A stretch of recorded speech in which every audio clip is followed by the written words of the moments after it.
Welcome back. My name is Arya and I don't waste your time. So let's get straight into it. Ladies and gentlemen, today is just a very, very special episode. It is a business that I absolutely love. I think it is arguably the widest moat business in the world, and I haven't done a dedicated video on it until today. And of course, the business we're talking about is Mastercard, which some of you might right away hear that and think, oh, not Mastercard again. Of course, it's such an obvious pick, whatever. Some of you might hear that and think to yourself, oh, the credit card company, why would Arya be talking about it? It's such a boring business. And by the way, if you didn't know, I actually own about 8.5% of Mastercard in my portfolio today. So because we probably have a split audience of those of you who are very familiar with the business and those of you who are kind of hearing about it for the first time ever, I've decided, and this is part of the reason why I've delayed the video so much, but I've decided I'm going to split the video in two parts. It'll be timestamped. If you kind of just hover over, you'll see it's timestamped at the bottom. So skip to whichever section you think best fits your experience with the company. I'm going to structure it in a way where the first half of the video is probably just a stock analysis, and then the second half of the video will do more numbers and that type of stuff, what prices to buy the business at, all that great stuff, right? So first half of the video is mostly qualitative stuff, and I'm going to be referencing Chit Chat Stocks podcast with Matt Cochran as the guest. I would say 95% of my opinions and my just general information qualitatively about the business comes from Matt Cochran's appearance on this podcast. And I'm going to link both the YouTube and the Spotify in the description down below. Obviously, some of you may not have the time to do it, but like driving to work or at the gym or whatever, just give this podcast a listen. My goal is to do maybe half of the level of detail that Matt Cochran does in this video. It's really, really good. It's a really good discussion back and forth. I couldn't recommend it more. And so with all that being said, all that great disclaimers and that type of stuff, what does Mastercard actually do? Now, some of you might already know this, but Mastercard isn't actually the credit card company. So they're not the one in a credit transaction, I guess. They're not the one that are kind of fronting the cash for you to whatever the purchase is that you made, and then you pay them back later on. Because that's actually essentially the bank. So they give you essentially a short-term loan for a month and a half. They front that cash for you on your behalf. They pay the business, and then the agreement is that, on the 10th of next month, you pay them back. And so that's whatever bank you end up going with. For me, for example, I go with RBC, which is the biggest Canadian bank here. For you, it might be JP Morgan or Bank of America or something like that, right? In the US or wherever you live. And so I'm on Microsoft Paint here because I think we haven't done this in a while, but I think this is kind of the best way to facilitate all the different relationships here. So first and foremost, I'm gonna write bank, and then I'm gonna put a C for consumer. So obviously there's your bank, and then there's also the bank of the business, because when you pay, it obviously needs to go into somebody's bank, right? So I guess the second party here would be also bank, and then I'm gonna do B in brackets to represent the bank of the business. Obviously, third party would be us. Maybe I'll just do me. And then fourth party would be, I'm just gonna put business, right?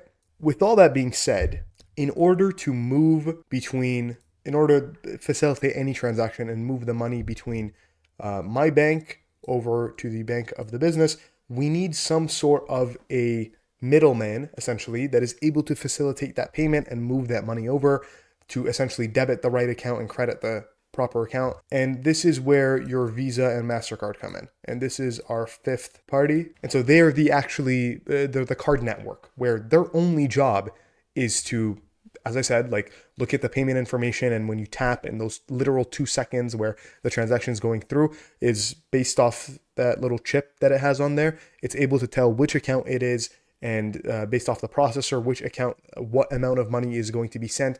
And actually more so, there's a lot of fraud detection in ensuring that you actually have the money, or if it's a cross-border transaction, making sure it's not an unusual sort of transaction. Or if it's done online, there's a whole lot of other complexities that come when it's an online transaction, so on and so forth. You guys kind of get the idea, right? So Visa and Mastercard, at no point do they issue any sort of credit. They're simply the connector of my bank account to Chipotle's bank account, my bank account to Walmart's bank account, to Amazon, to literally whatever big retailer, even your local mom and pop shop selling you ice cream, or whatever the case is, right? Just sends the money. I think you guys kind of get the point, right? Now, that being said, there's sort of a brilliant business model that is born here, whereby if you are not issuing any sort of credit and you're simply collecting a small percentage, a small fee in order to move money, you end up with minimal to no costs. At the end of the day, the only costs that are sort of involved in this business is to actually have the data centers that are, sending this information back and forth. So like whatever operating expenses there is with the data centers, all the sort of marketing people and all that type of stuff, the actual employees in the headquarters that are looking over the day-to-day operations of the business, which by the way, there isn't really much to do. There's a lot more to do with the value-added services, so like the fraud detection and that type of stuff, which we'll dive into later on. But in terms of the core payment side of the business, it's very low expense, right? And this is evident in the remarkable margins that these businesses have. I mean, if we just simply go over to, for example, Mastercard, and we zoom into the margins, you would notice that it's a 100% gross margin business. That means there's no expenses correlated with actually selling the product. And what is the product? At the end of the day, it's moving tiny little pieces of information, right? Like that's at the end of the day, that's what Visa and Mastercard are doing. And so what is the direct cost incorporated with carrying out a Mastercard transaction? Probably just the electricity, right? But then I would say that like the client incentives, which is just like credit card points and cashback and that type of stuff, it's not all paid by Visa and Mastercard. Part of it is paid depending on the contract, how big the bank is, all that type of stuff. But part of that is paid by Visa and Mastercard. I would actually correlate that much closer to a cost of goods sold as opposed to currently, which is it's an operating expense. So I would say like realistically, gross margins are actually like whatever minus the client incentives, which is like the credit card points and stuff. I'd probably say that shaves off like 20% of gross margin, around there, right? Still like an 80% gross margin business, 60% operating, like that is absolutely ridiculous. This is one of the highest margin businesses ever, large scale, high margin businesses, right? Like I'm sure like there's much smaller businesses, but in the S&P 500 or S&P 1000, this is probably one of the highest margin businesses.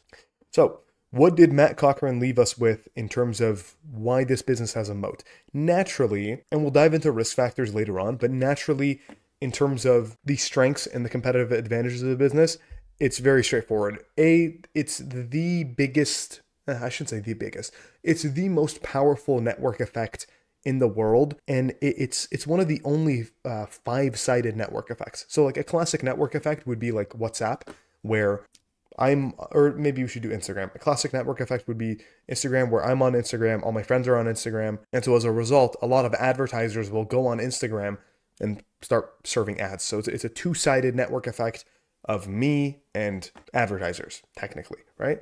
Or like another good one would be like Amazon Marketplace only, where it's me, the consumer, going on Amazon because I know there's a lot of products on there. And then e-commerce people are going to place their products there knowing that there's a lot of consumers that will be buying. And it's like an aggregate of demand. Uber, another classic example of this. It's an aggregate of bringing both consumers and drivers together. You guys get the point. Classic network effect, 2-sided network. Now with Visa, it's a 5-sided network effect. And this, I actually got it from Acquired. What is the 5 sides? It's what I just mentioned, and I drew out for you. It's the 2 different banks, obviously us, the consumers buying. It's the business, which also has it. And then it's Visa, MasterCard in between. And so, and again, I borrowed this from Acquired, the podcast, because they had a super crazy I think 4 or 5 hour Visa episode. And so towards the conclusion at the end, they were talking about how like this is the best example in the business world of just incentives, whereby you as a consumer, you have the incentive of getting a Visa or MasterCard and spending it because you know for a fact it is accepted everywhere. Businesses everywhere in the world, they're sort of obligated to have Visa, MasterCard payments enabled because they know there's a lot of consumers wanting to pay with Visa and MasterCard. And then the 2 banks, and at the end of the day, the banks are the customers of Visa and MasterCard. It's not me and you. We never really go out and choose a Visa or choose a MasterCard. It's really up to your bank to decide, oh, should we go with Visa for the next 4 years or should we go with MasterCard for the next 4 years, right? And so to them, they're going to be offering one or the other because it's the most reliable way to transact around the world. And it goes back to like, A, consumers want credit cards, and B, businesses already have and accept credit cards all over the world. So it's the best way to transact safely efficiently, fast, all that type of stuff. We'll dive into the crypto arguments. I have a way to sort of dissect that and why that won't happen. But yeah, that's pretty much why it has a moat. It's accepted in 210 countries and territories. It enables it enables payments in 150 currencies, and it has just the most massive network effect. And anything I say about Mastercard could be interchanged with Visa as well, by the way. They both have like 3 and 4 billion cards, like physical cards, and they're transacting billions and billions of transactions every single quarter. And at some point, like, the lead that they've built up over time has become so massive that it's like almost impossible to circumvent. There's no other entity that is going to be able to compete with these companies simply because of, and this is the other moat that they have, simply because of the just massive scale at which they're operating in. Every single country in the world, like basically all the relevant currencies in the world, almost every single, maybe not every single human, because China and India, they have their own versions of it, but like, a large percentage of the world transacts with Visa and Mastercard. And I should have probably done this earlier, but like, this is sort of the fee breakdown of all the 5 parties I just mentioned. This does include the payment processor, but payment processor is often sort of interchanged with the bank, and merchant is just the business that you're transacting from. So this person here, which I just put down as the bank of the business, this is usually the payment service provider, PSP, and that ends up being the payment processor, the actual bank account of the business. A couple other things get intermingled there. This is actually what Adyen does. So Adyen, which is another company that I've been talking about over on Twitter and that type of stuff, they're a payment service provider. And you can think of payment service provider as like similar to PayPal. So like, if any of you guys have ever been paid through PayPal for like some sort of work that you're doing, that's essentially kind of what it acts as. It behaves as like a receiver of payments before you end up moving it to like a main bank account. You know what I mean? I hope I'm making sense. It's not too important, but just for the sake of knowledge, right? Anyways, so this is how the fees kind of work out. So if you pay $100, $1.75 of that, believe it or not, actually goes to the bank which you paid with. So for me, again, it would be with like RBC or something like that. For you guys, it might be like Bank of America, JP Morgan, whatever the case is, Wells Fargo. And so if you've ever wondered like, oh, what is the incentive of the bank to give me a 1% cash back to use the credit card? They end up making more money on you, because if they're giving you a 1% cash back, they're keeping $1.75, right? Like they're making money on you just transacting, because they're charging the merchant or the business to accept that transaction, right? So they keep like almost, I don't know, like 80% of the total fee that is taken away from the business. And actually, Visa and Mastercard take the smallest amount of that. So the card network here would be Visa and Mastercard. So they're keeping about 14 cents out of a $100 transaction. Of course, it can all be different. And I think there's like a 26-page Visa PDF of like, in all these different scenarios, how much do they take exactly? And it's super variable, right? Like, it depends. Is it a cross-border transaction? Is it a card not present? Meaning, is this like a reoccurring online, or is it like a gym? Like, you put your credit card down for the gym membership, and then it just gets charged over time and that type of stuff, right? Like, all these different things, it all depends. You know what I mean? Again, the payment service provider, they take a small percentage. So this would be the business's bank. They end up taking a small percentage just to accept the payment and that type of stuff. And then technically the biggest or loser out of this is the actual business that just, they're only paying out. They don't really gain an inherent benefit other than like they're accepting digital payments, which is more secure. There is no error with your cashier messing up how much money they have to take, or like counting it up incorrectly. There's no security risk to it of like having it in person and that type of stuff, right? So like all these different things, it is at the end of the day more beneficial to the business. How beneficial? I would say most businesses are getting abused in terms of paying way too much in credit card fees, right? But at the end of the day, the comparison of cash or digital, even though it's expensive, it is a more advantageous and a better way of transacting, both for the consumer and both for the business. And to kind of give you a summary, Visa and Mastercard, given their business model, it can all be boiled down to, as there's more merchants and more businesses in the world willing to accept Visa and Mastercard, there's more consumers willing to come online with the network and willing to transact with Visa and Mastercard. And it's just this perpetual cycle of more and more people, and all the parties involved, more and more of the five-sided network effect, just in a perpetual cycle of more businesses, more businesses' bank accounts, more consumers' bank accounts accepting it. It's like an avalanche, or no, it's like a snowball just rolling down the hill with like seemingly no end to it, and just keeps getting bigger and bigger and bigger. And you cannot avoid them. If you want to transact digitally today, other than select countries, you have to do it with Visa and Mastercard. Of course, there's Amex and Discover, but they have very small market share comparatively. Visa and Mastercard are by far the standard everywhere in the world, right? That's another thing. After some time, like, they've become the standard. And like there was some ruling passed in parts of the United States of like, if you don't have to go through the Visa or Mastercard payment rails, like you have to offer another, as a bank, right? You have to offer another means of facilitating that payment to your businesses. And almost all businesses ended up not choosing that other payment network. Why? Because Visa and Mastercard, they're the standard, they work the best, they have the most uptime, they're the most reliable and secure, right? Like, you don't want to risk it with this random unheard of payment rail. You know what I mean? Anyways, network effects, high switching costs, actually impossible to switch from costs, right?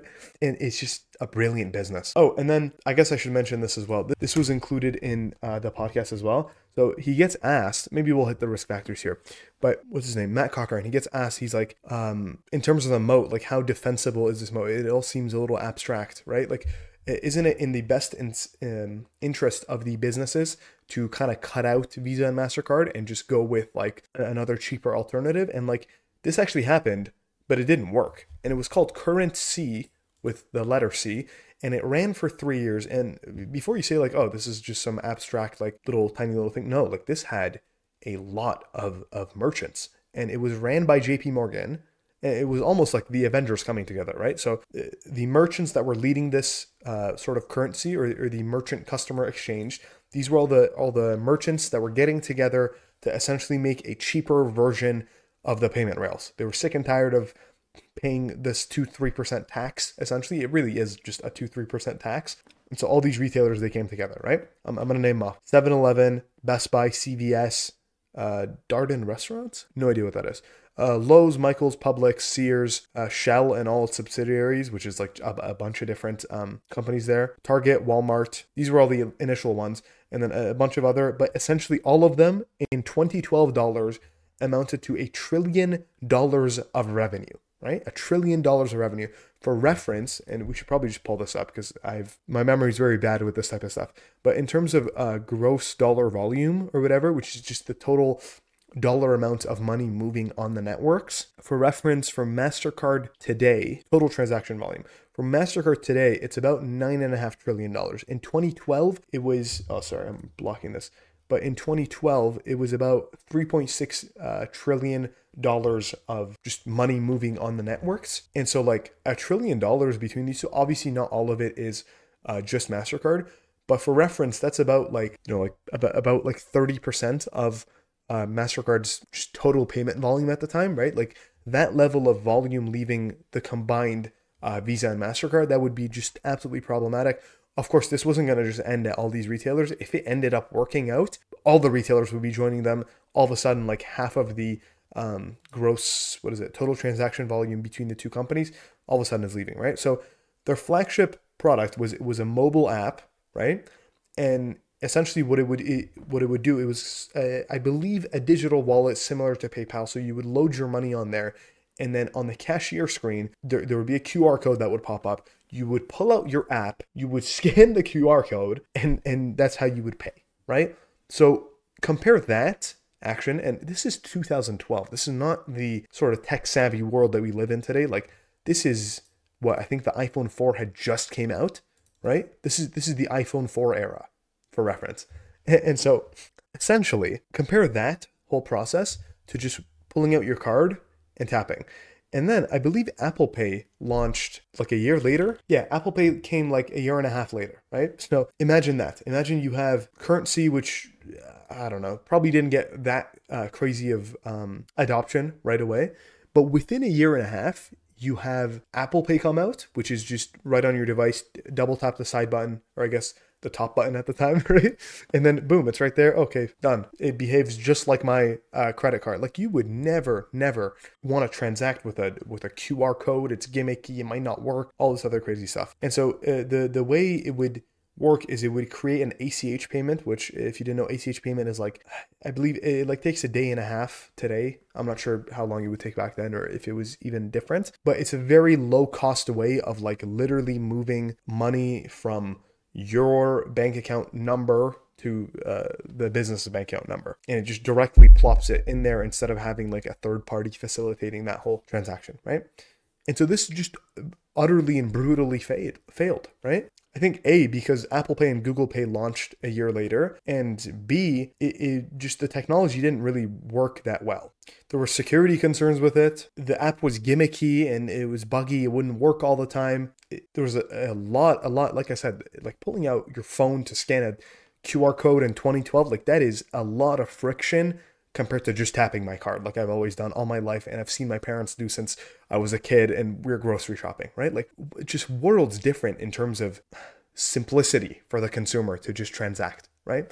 And then at the same time, what ended up happening, a lot of these retailers ended up postponing the release because they saw like, oh no, this is not working out. And it like, we don't want to be the early adopters.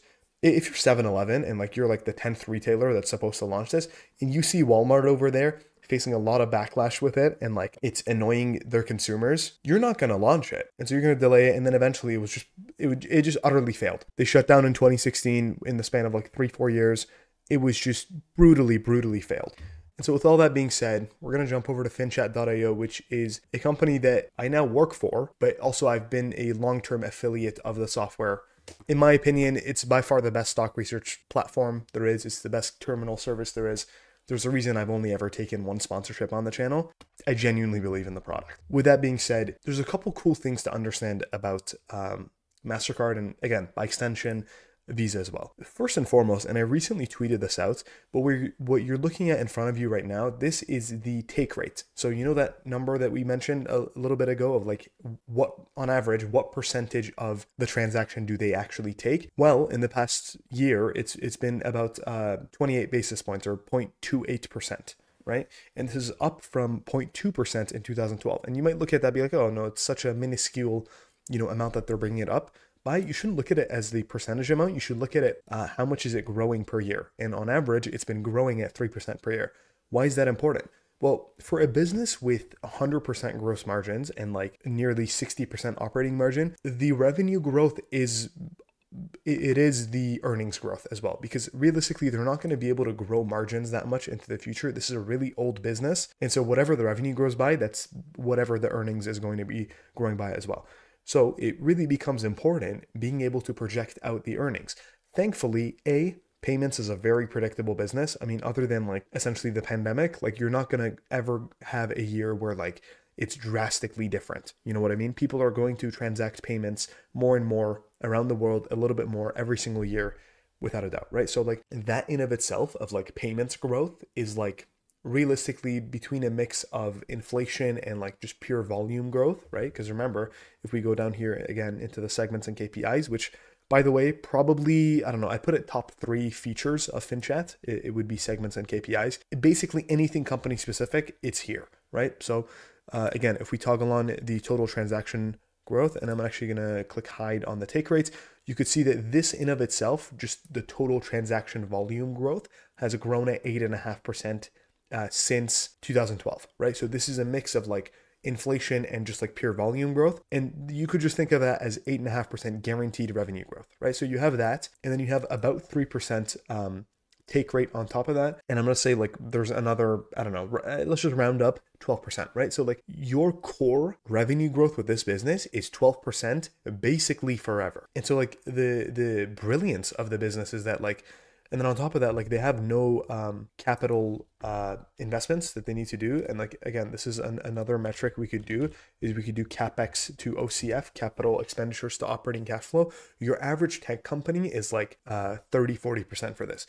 Mastercard is at 3%. So they're 10 times less capital intensive than the average tech company, right? Like your Visa, Mastercard, sorry, not your Visa, your Google's, Microsoft, that type of stuff, they're in the 30 to 40% range. This is 3%, right? So they just significantly less capital requirements in order to continue the business operations. And so naturally, when you don't need to use your cash flows to do anything, what do you end up with? You end up with a shareholder yield, which is just simply your buyback yield and your dividend yield, of usually 2 to 3%. And the issue with that is that it trades at a really high valuation, this company. So if we just toggle on free cash flow yield. Yeah, so if you toggle on free cash flow yield, like you could see for the most part, the free cash flow yield and the shareholder yield are like almost the same thing, because they end up returning almost all of the free cash flows that they generate as a business to you, the shareholder. And it seems the data only goes back 10 years, right? So again, other than like a handful of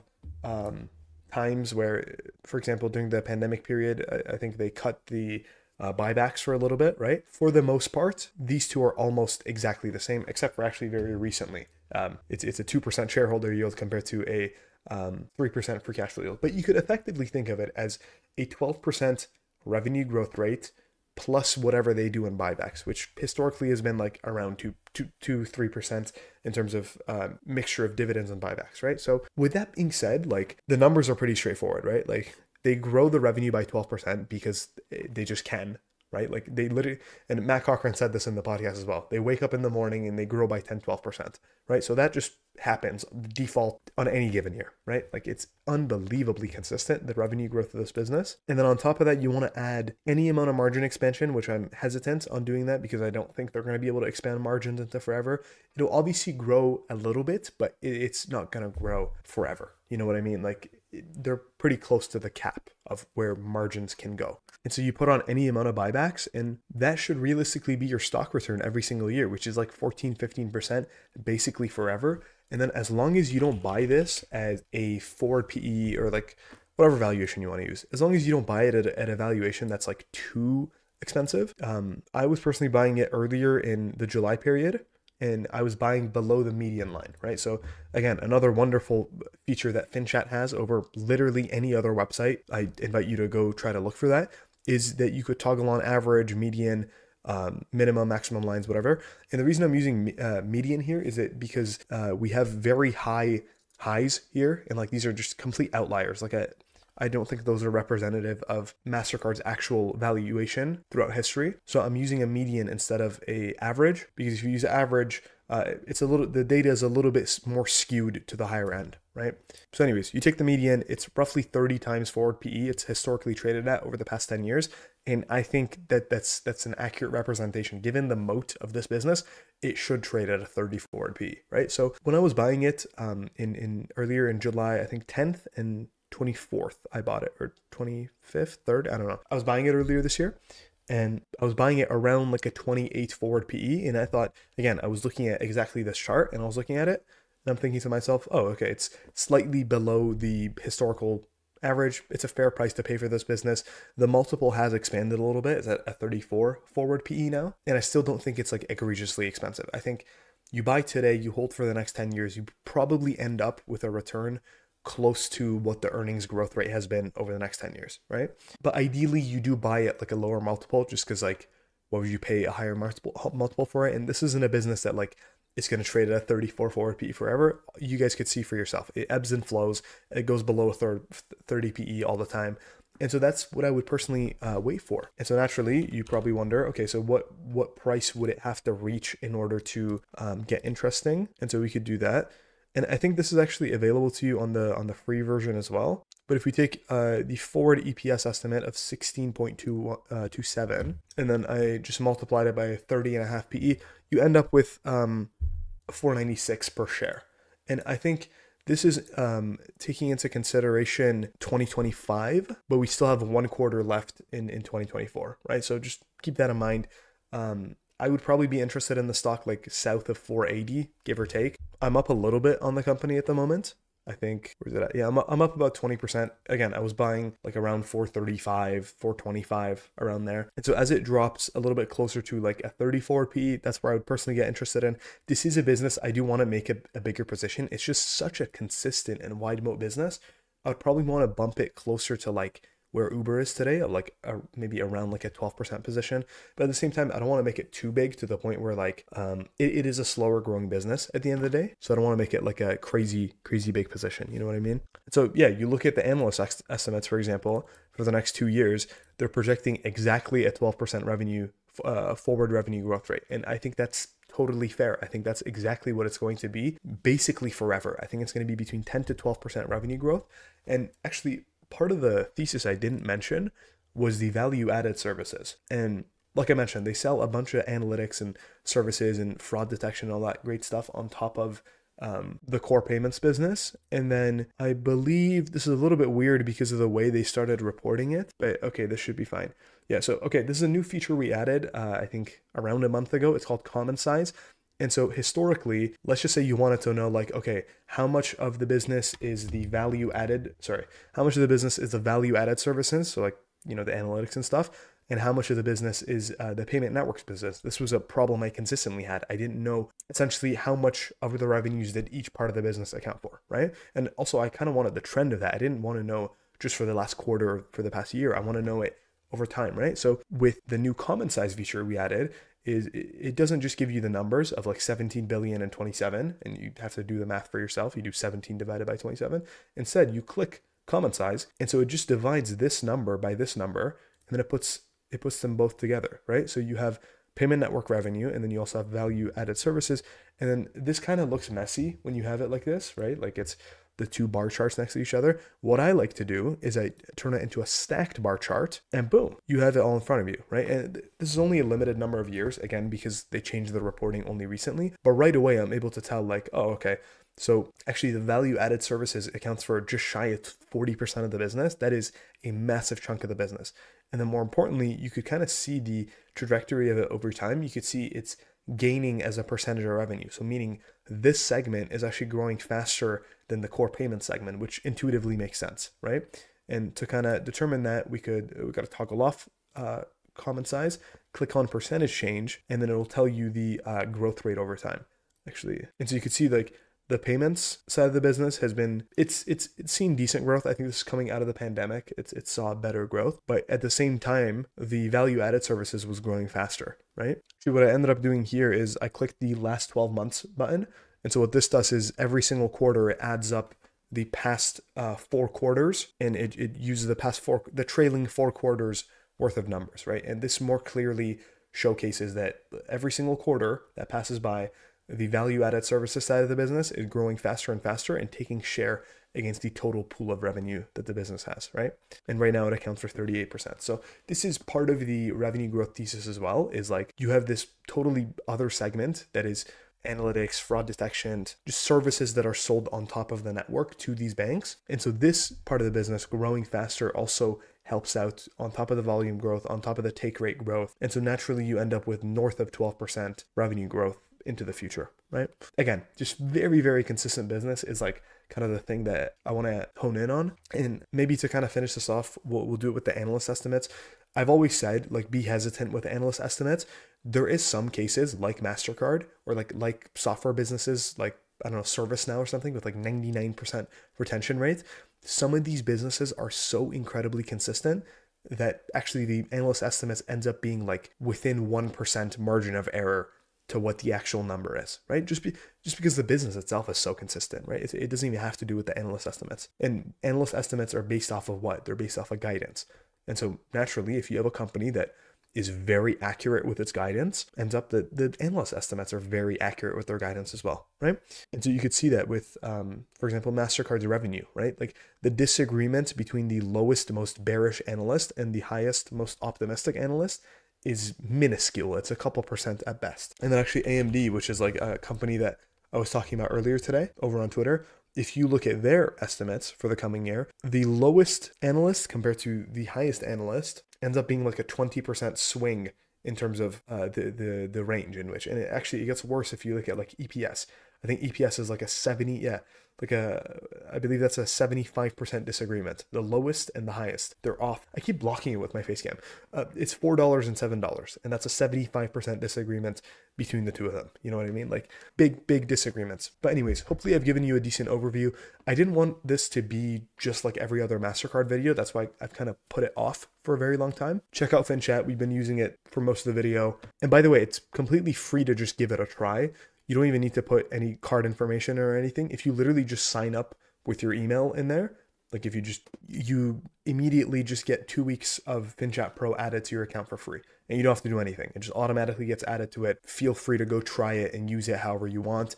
Go use the Copilot feature, the charting feature, the dashboard, all that great stuff. In my opinion, me personally, I'm a frugal person. I would take whatever's free just to give it a try. Whenever something is free, I personally just try to maximize my usage out of it. But that's just because I'm a frugal person. And so again, just top link in the description, give it a try. You have absolutely nothing to lose.